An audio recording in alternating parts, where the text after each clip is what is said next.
ओम नमः शिवाय मृत्युंजय महादेवाय नमोस्तुते। अब बात करते हैं शिवरात्रि की, यानी शिव की रात। तो शिवरात्रि क्या है, क्यों मनाते हैं हम, ठीक है, क्या सिग्निफिकेंस है उसका।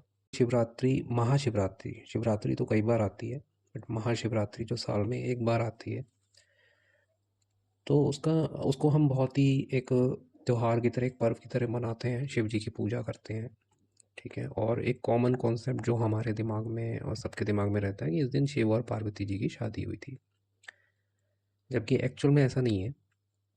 शिव और पार्वती जी की शादी एक्चुअल में कब हुई थी ये तो किसी को भी नहीं पता। शास्त्रों से भी पढ़ के निकालोगे तो भी वो तिथि और डेट नहीं निकाल पाओगे एग्जैक्ट, ठीक है। तो ऐसा माना जाता है। तो माना क्यों जाता है, उसका रीज़न है। अब अगेन, पुराणों में कहानियाँ होती हैं बहुत सारी रिप्रेजेंटेटिव, ठीक है। तो एक कहानी के अनुसार ब्रह्मा जी विष्णु जी में बहस हुई कि कौन सर्वश्रेष्ठ है, तो एक शिवलिंग प्रकट हुआ जिसके ओर छोर ढूंढने थे, है ना, वो वाली कहानी है। तो उसमें फाइनली वो जो शिवलिंग होता है वो बहुत छोटा हो जाता है, बहुत सुंदर स्फटिक के समान, और उसमें चंद्रमा धारण किया हुआ है ना। तो उसके तेज से प्रभावित होके ब्रह्मा जी विष्णु जी और अन्य देवी देवता जो है उनकी स्तुति करते हैं। तो शिव जी प्रकट होते हैं और वरदान देते हैं सबको, ब्लेसिंग्स देते हैं, और कहते हैं कि भाई आज की जो तिथि है बहुत शुभ है और ये शिवरात्रि के नाम से जानी जाएगी, ठीक है। कुछ एक आध और भी कहानियाँ वेरिएशंस हैं, ठीक है। तो वो कहानी अलग अलग हैं जो भी है। खैर, अब टेक्निकली इसका क्या सिग्निफिकेंस होता है इस दिन का। इस तिथि में कुछ गैलेक्टिक प्लेन्स पे यूनिवर्स यूनिवर्स के अंदर कुछ इस तरह की एनर्जीज या घटना घटती है कि जो हमारे शरीर में कुंडलिनी एनर्जी होती है वो यूजली एक फोर्स से नीचे की तरफ बंधी होती है, जो धरती की तरफ डायरेक्शन होती है उसकी, यानी ऐसे समझ लो धरती से वो कुंडलिनी एनर्जी बंधी होती है। तो ये वाला जो फोर्स होता है इस दिन नहीं होता, यानी कुंडलिनी एनर्जी ऊर्ध्वगामी होती है, ऊपर की तरफ उठने के लिए प्रेरित या बाधित होती है। अब ऐसा नहीं है कि उठ ही जाएगी, उसके लिए कुछ साधना जाप और इस तरह की चीज़ें करनी पड़ती हैं, बट बहुत आसान होता है इस दिन उसको ऊपर की तरफ उठा के ऊपर ले जाना। तो शिव की रात मतलब जो कुंडलिनी एनर्जी है वो शक्ति है आपकी, है ना, और वो ऊपर उठ के ब्रह्मरंध्र में चली जाती है जहाँ पे शिव का वास माना जाता है। तो बेसिकली शिव और शक्ति का मिलन हो जाता है, ठीक है। इसलिए शिव और पार्वती जी की शादी का सिग्निफिकेंस हो गया। हर एक पर्सन के अंदर शिव और शक्ति दोनों होते हैं, ठीक है। तो कुंडलिनी एनर्जी आपकी शक्ति है और शिव आपके ऊपर है। तत्व जो होते हैं शिव और शक्ति वो ज़रूर वेरिड फॉर्म में होते हैं अलग अलग लोगों में, ठीक है। जैसे शिव तत्व है, तो शिव तत्व हर एक आदमी में नहीं होता, हर एक मेल में नहीं होता, ठीक है। तो बहुत कम में होता है, मतलब मुश्किल से 5% या 5%, हाँ कह सकते हैं कि 5% होंगे जिनके अंदर एक्चुअल में शिव तत्व होता है। अच्छा, जिसके अंदर शिव तत्व होगा उसके कुछ करेक्टरिस्टिक्स होते हैं उस पर्सन के, जैसे वो बहुत काम कंपोज, उसके बोलने में ठहराव होगा, मैग्नेटिज्म होगा एक, है ना, और उसकी तरफ एक अट्रैक्शन सा होगा, ठीक है। शिव वाली क्वालिटीज़ होंगी बेसिकली जितनी भी हैं, ठीक है।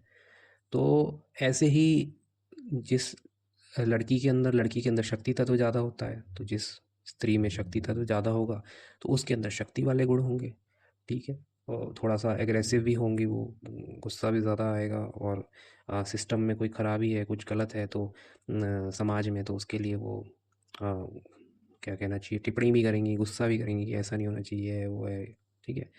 और बहुत सारे करेक्टरिस्टिक होते हैं, ऐसा नहीं है सब में ऐसा ही हो, बट ऐसा होता है। तो ऐसा नहीं है कि हर एक में ऐसा ही हो कि अपने गर्लफ्रेंड बॉयफ्रेंड को शिव और शक्ति मान के बैठ जाओ, है ना, वो अलग चीज़ है। बट जिनमें एक्चुअल में होता है उनका अलग ही पता चलता है। और उन दोनों में ऐसी जिसके अंदर शक्ति का तत्व होगा वो लड़की हमेशा शिव तत्व वाले लड़के से, या जिसके अंदर है, वो ज़्यादा अट्रैक्ट रहेगी। वो लड़की नहीं रहेगी, बेसिकली उसके अंदर की शक्ति होती है वो रहेगी, क्योंकि शिव और शक्ति हमेशा मिलना चाहते हैं आपस में, ठीक है।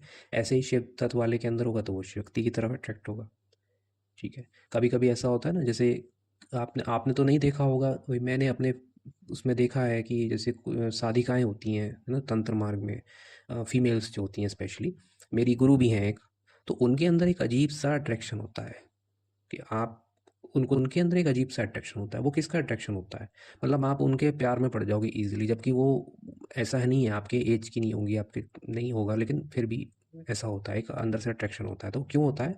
क्योंकि शक्ति है वो अपने परफेक्ट फॉर्म में, अपने परफेक्ट रूप में होती है। तो शक्ति बहुत सुंदर होती है, जैसे देवी माताएँ बहुत सुंदर हैं, है ना? शिव जी दिखाते हैं तो बहुत हैंडसम, बहुत अच्छे दिखाते हैं, बहुत परफेक्ट दिखाते हैं, है ना? तो तत्व परफेक्ट होता है, वो प्रॉपर मेल तत्व है शिव, और शक्ति जो है प्रॉपर फीमेल तत्व है, ठीक है? तो बेसिकली क्या है कि इस रात का कोई भी मटेरियल सिग्निफिकेंस नहीं है। मतलब हम शिव जी की पूजा ज़रूर करते हैं और हम उन पे जल चढ़ाएँगे, बहुत सारी मनोकामना मानेंगे, साधना करेंगे, हमें ये मिल जाए, हमें वो मिल जाए। तो इसका कोई मटेरियल लेवल पे सिग्निफिकेंस नहीं है। इसका स्पिरिचुअल लेवल पे सिग्निफिकेंस है, जो आपके अंदर घटित हो रहा है। आपके अंदर शिव और शक्ति के मिलन की बात हो रही है। आपके अंदर की रात्रि है वो, जो शिव और शक्ति के मिलन की बात हो रही है। ये बाहर का कुछ नहीं है कि शिव जी होते होंगे, वहाँ पे ढोल नगाड़े बज रहे होते होंगे, पार्वती जी आती होंगी, फिर वरमाला पहनाई जा रही है। कुछ नहीं होता ऐसा। बस ब्रह्मांड में इस तरह की ऊर्जा होती है कि इस दिन साधनाओं के लिए और कुंडलिनी जागरण के लिए स्पेशली एक अच्छा टाइम होता है, ठीक है? तो आप लोगों को तो खैर नहीं करना है, ये तो मैं आपको इन्फॉर्मेशन के लिए बता रहा हूँ कि आपको सही चीज़ पता होनी चाहिए कि शिवरात्रि का महत्व क्या है। आप मंदिर नहीं जाओ, शिव जी पे कोई जल मत चढ़ाओ, कुछ मत करो शिवलिंग पे, आप घर में बैठ के भी शिव जी की उपासना कर लो। अच्छा, उपासना करना इसलिए ज़रूरी होता है इस दिन शिव जी के लिए, क्योंकि इस दिन ब्रह्मांड में शिव तत्व भी बहुत कहना चाहिए एक्टिवेटेड होता है। अब शिव तत्व है क्या ब्रह्मांड में? जैसे आपका एटम है, ठीक है? तो एटम के अंदर न्यूट्रॉन्स, प्रोटॉन्स हैं, इलेक्ट्रॉन्स हैं, बंधे हुए हैं सब आपस में, ठीक है? एटम अगर मूवमेंट में है या इलेक्ट्रॉन मूवमेंट में है, तो उसके अंदर एक काइनेटिक एनर्जी भी है। मूवमेंट वाली एनर्जी, काइनेटिक एनर्जी, और अगर स्थिर है तो potential energy. Potential energy atom में बहुत होती है, एटम को ब्रेक करोगे तो बहुत सारी ऊर्जा निकलेगी, ठीक है? तो यानी उसके अंदर शक्ति है। और शिव क्या है? जो वो शक्ति, वो फोर्स जो इन सब एटम, न्यूट्रॉन्स, प्रोटॉन्स और इलेक्ट्रॉन्स को अपने अंदर बांधे हुए है। इसी की तरह अगर हम ब्रह्मांड की बात करें, तो ब्रह्मांड में शक्ति कौन हो गई? सूर्य में जो गतिविधि चल रही है, अग्नि उत्पन्न हो रही है, जो रिएक्शंस हो रही हैं, है ना? और ब्लैक होल्स बन रहे हैं, है ना? प्लैनेट्स रिवॉल्व कर रहे हैं सन के चारों ओर। तो गतिविधि हो गई एक। तो ये काइनेटिक एनर्जी है, ये शक्ति है, ठीक है? और जितना भी शिव तत्व है, जो स्पेस है, जो इनको परफेक्टली होल्ड किया हुआ है, गिर नहीं रहे ये कहीं भी। वैक्यूम है वहाँ तो, लेकिन कहीं भी गिर नहीं रहे, स्थिर हैं वो अपनी जगह, फिक्स्ड हैं। तो वो जो तत्व है वो आप कह सकते हो, या वो फोर्स जो है वो शिव है। तो ऐसे ही हर कण में, हर बड़ी चीज़ में शिव और शक्ति के जो तत्व हैं वो विद्यमान रहते हैं। तो इस दिन जब आप शिव जी की उपासना करते हो, ओम नमः शिवाय का जाप करते हो या उनकी स्तुति करते हो, तो आपके अंदर शिव तत्व की बढ़ोतरी होती है। आपके अंदर एक शांत स्वभाव आता है, दिमाग स्थिर होता है ना? और शरीर में जो स्थिरता चाहिए वो आती है आपके अंदर, ठीक है? तो वो आपके आने वाले टाइम में आपको लाभ पहुंचाता है, ठीक है? अब ये महसूस करने वाली बात है, जो करते हैं उनको महसूस होता है, जो नहीं कर रहे हैं फिर भी आप भक्ति भाव में करते हैं तो उसका लाभ तो मिलता ही है आपको। तो ये आपका एग्जैक्ट सिग्निफिकेंस होता है। बाकी इसकी तंत्र की डेफिनेशन बहुत डिटेल में और बहुत सारी चीज़ें हैं, वो आपके अभी बताने के लिए नहीं कि उसमें और क्या क्या क्या क्या कैसे कैसे होता है। बेसिक कॉन्सेप्ट बस यही है कि इस दिन आपकी शक्ति जो है अंदर, वो थोड़ा सा जागृत होती है। इसलिए शिवरात्रि के दिन ये भी कहते हैं कि आप सो मत, सीधे बैठो, ताकि वो शक्ति जो ऊपर की तरफ उठे। तो ये सबके लिए नहीं है ये भी। यूजुअली हम सो ही जाते हैं, लेकिन जो साधक होते हैं, साधना करते हैं, जिनको ज़रूरत है उस चीज़ को ऊपर उठाने की, वो फिर इस दिन सारी रात मंत्र जाप या कुछ जो भी क्रियाएँ हैं वो करते हैं।